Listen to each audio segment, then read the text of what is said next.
Hi, Giselle. Welcome. So glad you're here. Thank you so much for having me. This is amazing. Happy to be here. Awesome. Can you introduce yourself, please? Yes, my name is Giselle Baumet, and I have a background in master's level in neuroscience. And I use that to coach women leaders and entrepreneurs on how to increase their income without doing more so that they can avoid burnout. Mm, I love that because I'm one of those people that was always trying to do more, and so I really like the work that you do. So, can you talk us through this whole idea? Why is mindset one of the first things that breaks when a founder starts growing? And why is it so hard for them to realize that it's mindset they need to work on? Yeah, so oftentimes the businesses that we're growing and we're super passionate about and we're involved in, and it's the purpose of why we wake up to work on, is not that different than a self-growth journey, personal development journey, a spiritual journey, or even truly in many ways a intimate relationship is going to trigger and is going to bring up the things that we've been avoiding about ourselves, the work that we haven't done internally is going to surface all of that. And so it shows up in our work, and it often, not just in our work, but also in our bodies. So true. So, what are the most common mindset traps that founders fall into like really early, and how can they shift out of those traps? So one of them is the belief that the more I do, the harder I work, the more time I put into this, just put it all in, the more successful that I'm going to be. And is actually completely the opposite, because when you're going that hard and you're working that hard, you're literally putting your brain in a state where it can't have creative ideas, it can't see more opportunities, it can't even be creative in growing your business. And not just that, but then it'll lead you to burnout, to overwhelm, and exhaustion. So that's one that I see all the time. The other one is believing that if everything is not positive, if anything's not growing all the time, that there's something broken. So when the fears come in, the doubts come in, the insecurities come in, the self-esteem issues come in, is that somehow I must be doing it wrong, or I should be in another kind of business, and doubting your own success. Whereas these are just opportunities. They're just opportunities for your own self-growth, lessons to learn, bring it to the business, move it forward. So those are two common ones that I see. And I really like how you mentioned that because I think oftentimes there are people who look at everything as a sign. Like if Mm, it's not working, then it's a sign I shouldn't be doing that, that kind of thing. So how yeah. would you what are some recommendations for getting them out of those traps? What would they need to do? I am a strong believer in how you start your day. And I'm not talking about, the bro morning routines, wake up at 4 and then, go run for a mile. And then not that.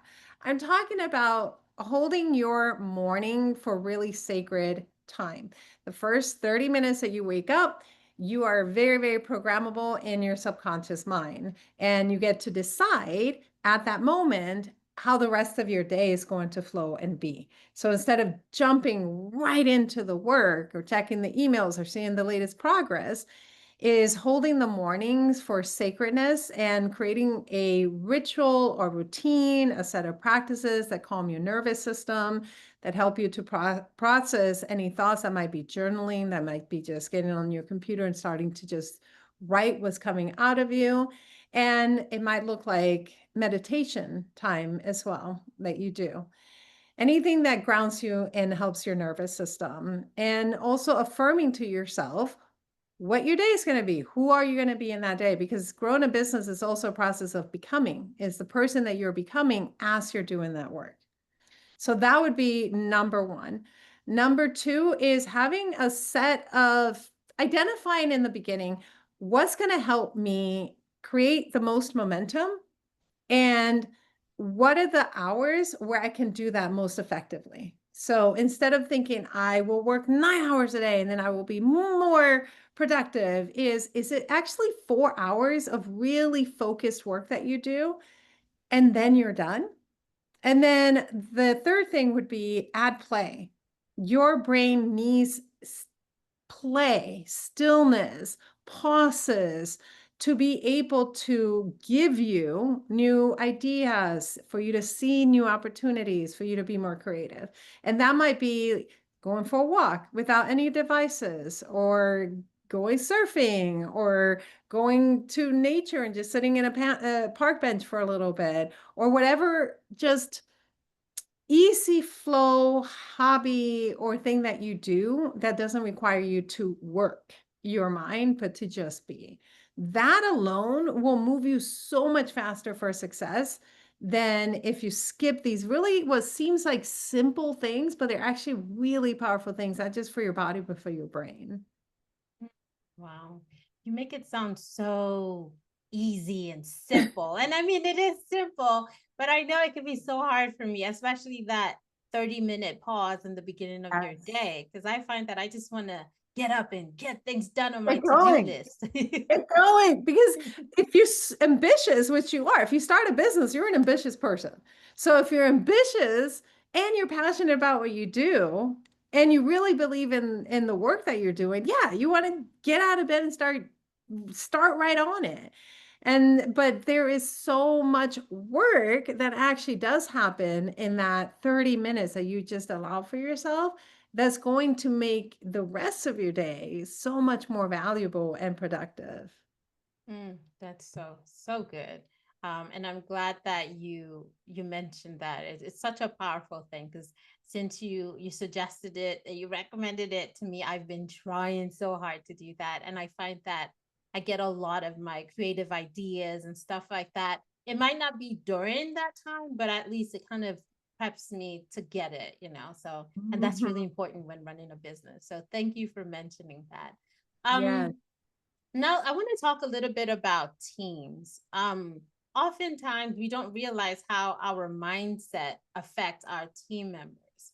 Can you share a little bit about that, like how it affects the Hmm. culture? And sometimes we don't even realize it, that we're affecting the culture within our organization.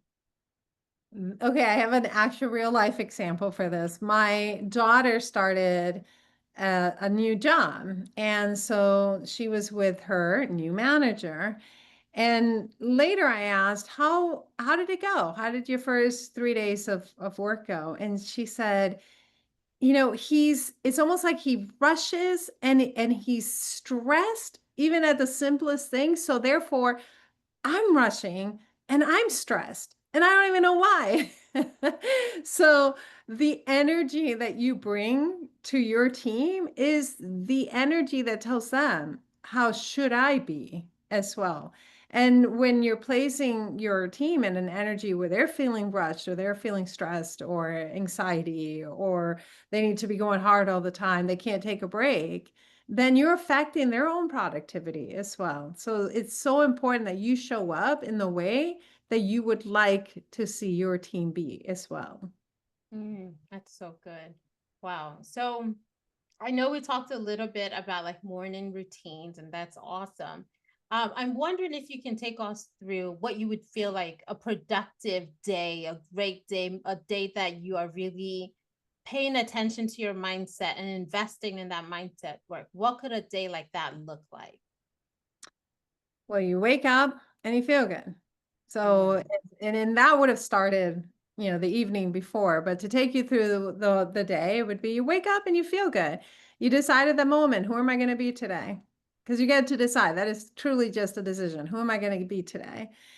You start your morning routine, your sacred time, that this is for you. This is the grounding. This is the foundation of the house. And skipping that, by the way, would be so similarly to building a house without a foundation. So that's the foundation to your home. And so then into your entire day.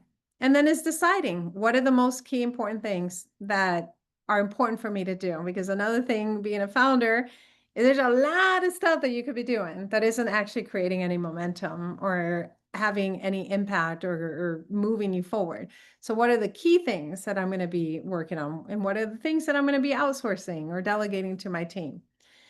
Deciding for yourself, what are the frames, what are the time frames? Not everybody does most of their work, in a, 9 to 1. Maybe that's 11 to 3 for you, but deciding when am I most focused that I can do my work. Doing that work, but also allowing yourself to have moments of pauses, whether you're working 45 minutes and then taking a 15-minute break, or maybe that 15 minutes is a walk that you do around the block. Deciding when am I done? Because the more you do does not make you more successful in that day. So when am I done? And then how am I going to transition? There's a transitional need so that you're not going from work to then talking to your partner. And sometimes your mind is still at work and your partner is asking for some of your time. So what's your transition that you're going to do for that time? Maybe it's just laying on your sofa or taking another walk or sitting in your desk for 15 minutes listening to just calming music before you leave. I also highly recommend people to be very, very mindful of what they're consuming, what's going in your ears, what's going in front of your eyes, because that's going to impact your emotions, it's going to impact your brain, it's going to impact your body. So filter out what does not serve you and what does not add value to you. And then is in the evening, and as a founder, this could be a little tricky, but it's in the evening, choosing when you're done, or choosing that if you're on, is things that you're on that actually make you feel good. And so decide in the evening, how are you going to progress forward, whether you're checking your phone or checking your emails, but choose things that actually make you feel empowered during that time. So that in the evening, when you're resting, getting ready for bedtime, as you're falling asleep, be really mindful of what thoughts you're having as you're falling asleep, because those thoughts will become part of your reality. So maybe you're envisioning, instead of, I have 100 emails I need to reply to tomorrow, or I have this meeting, or I need to get this sale, is I do get that sale. And I have emails, but I do it right in flow. And my business is really successful. And that's how you fall asleep. That actually is research. It is not woo-woo, is not magic, is actually how your brain works. So falling asleep with that, that's who your identity will be. You're giving your brain exactly what it needs to be focusing on. And in the morning, you wake up with your purpose, feeling good, and you start your day. And every time that you're programming those thoughts into your mind, you're shifting your identity. You're literally activating your brain to say, I will prove you right. So be really mindful of, what are you asking your brain to prove you right on? Mm, that's such a powerful end. I love the fact that you talked about paying attention to your emotions. I think for the longest we always thought, just push down your emotions, and oh yes, if you have a fight with your partner, it doesn't matter, or you can push that aside. And but like everything kind of matters when you're trying to create this thing, right? So that's awesome. And then I really like the way you concluded that sentence, just talking about just like putting those thoughts in your mind, and the more you do it, the more your brain tries to prove you right, and like that's so awesome. And to say like it's proven, it's scientific truth, it's not just woo woo, even though the woo woo is all it's also Mhm. good, but it's so nice that science has finally caught up, so that's awesome. um so let's talk about somebody who maybe hasn't been practicing this. Maybe they weren't aware, or they just didn't, they knew about it, but they stopped and kind of whatever. But they're going through a lot of founder stress, maybe growth, maybe money, maybe whatever, tough calls. What would you say are some mindset tools that they can use that would help them to kind of get through this stress and get to the other side of it? Okay, so more than mindset, it would be nervous system regulation. So I would recommend someone like that to do at least 5 minutes a day of breath work. And you can do a simple breath work, just literally breathing in and inhaling from your nose for 4, holding it for 4, exhaling for 4, holding it at the bottom for 4, and continuing. But even if that's challenging, which it can be if you're a beginner to breath work, it would simply be breathing in for a count of 5, breathing out for a count of 5, breathing in for a count of 5, breathing out for a count of 5. It changes your physical state, your emotional state, and your brain state, and it helps. All of that helps to regulate your nervous system. So that would be one. And I would recommend minimum of 5 minutes a day. And that's going to have short-term effects. If you up that to 10 minutes a day, then you're going to have long-term effects. The second thing that I would do is when the thoughts are coming in that are causing the stress, is to command those thoughts to stop. And this is a new research that's come out that really locked down the previous research that has been found that we can stop certain thoughts and fade away that circuit, that neural pathway for that thought that keeps showing up by commanding it to stop. So you might say something like, stop, this isn't mine now. And then fill that gap. What is the new thought that you would like to have? I can do this with ease and I can do this with flow. That could be one. And then lock that down with what's your next action that you will implement ease and flow in.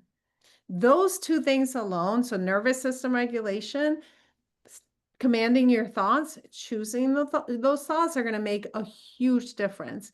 And then the final thing would be, what's causing the stress? So getting to the actual root of where's that stress coming from and seeing if you can diffuse it, if you can delegate it, if you can ease it, if you can scale back a little bit, like what causes the stress so that you're not constantly having to fix the stress. Just get right to the root.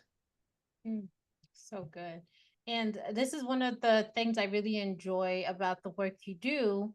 You're always paying attention to the new science, right? Like and so we're able to get new things, new feedback, new updates. Yes, some of those things still work that we did in the past, but sometimes they're like shorter ways of getting to where you need to get to. So I think that's awesome. I've been working on commanding those thoughts, and I think it's been so helpful instead of always trying to figure it out and dig into it in my childhood. Just say, this is not my story anymore, and focus on the new story and move on. So I think that's been really powerful since you shared that. So another thing is that a lot of people are talking about AI these days, whether it's Chat GPT or whatever AI tool they use. Are there any ways you would say that someone can use AI to help, whether with their mindset work or nervous system regulation, or just reminders that life can be good and you can work with ease and flow and stuff like that? So I have a client that we both know who uses AI as their journal. And so every morning she is journaling into AI and then she uses ChatGPT and then ChatGPT gives her feedback and suggestions and ways that she can apply different practices into action for the very thing that she input into what she's going through. It is insanely valuable. I mean, personally, I've used it as well. I've used it for similarly when I'm confused about something, unsure about something. I literally will open the app and say, all right, I'm going to share some thoughts and I just want you to help me see what I'm not seeing. And right from my phone, you get the blind spots that you might not have been seeing and some suggestions that can be really helpful. So I am huge on using AI for our benefit. It is super powerful and is an extension of us in many ways. It's a tool. It's a tool that we can use. So yeah, absolutely. That's so good. And you actually tested out sending out a GPT at one point, and I Mm, used it and I enjoyed it. So there's always that, if that's something that you're still developing and stuff. Um, yeah. yeah, awesome, awesome. So, we talked about quite a few things that founders can do, whether it's for their mindset or nervous system regulation. But if we were to bring it down to one thing that they should take away and just start doing this week, what would you say that one thing would be? Do less. I would Mm, say do less. And there's still to this day is a burnout culture, hustle culture, grind it out culture. And again, you love what you're doing. A lot of times you love what you're doing, but doing too much can backfire. And so is seeing in my week and everything that I do, where can I pull back so that I actually can move forward faster? That would be the strongest, the most powerful thing that you could do this week. that's so good. And I think I'm one of those people who's really learning to do less. And um, I was able to say, okay, my one goal for this month, and it's been so good to have one goal as opposed Mhm. to like having five really important goals that I can do. So thank you for sharing that message of always trying to do less and figuring out how to simplify your life. Mhm. It's been such a great conversation. I'm just listening to this. I'm sure people are like, oh, we need to connect with Giselle. I need to know more. What would you say? Like, how can they connect with you? The easiest way to connect would be going to my website, and that is simply gisellebaumet.com, GISELLEBAUMET. And there you're able to go to my socials or to connect with me there, send me an email, and that would be the easiest way to do it. I also have a link to my free community, which is a super active community of almost 6,000 people. So that would be another way to connect with me. That's so awesome. Thank you so much, Giselle. This has been such a great conversation. Thank you so much for having me. I appreciate the work that you're doing. Thank you.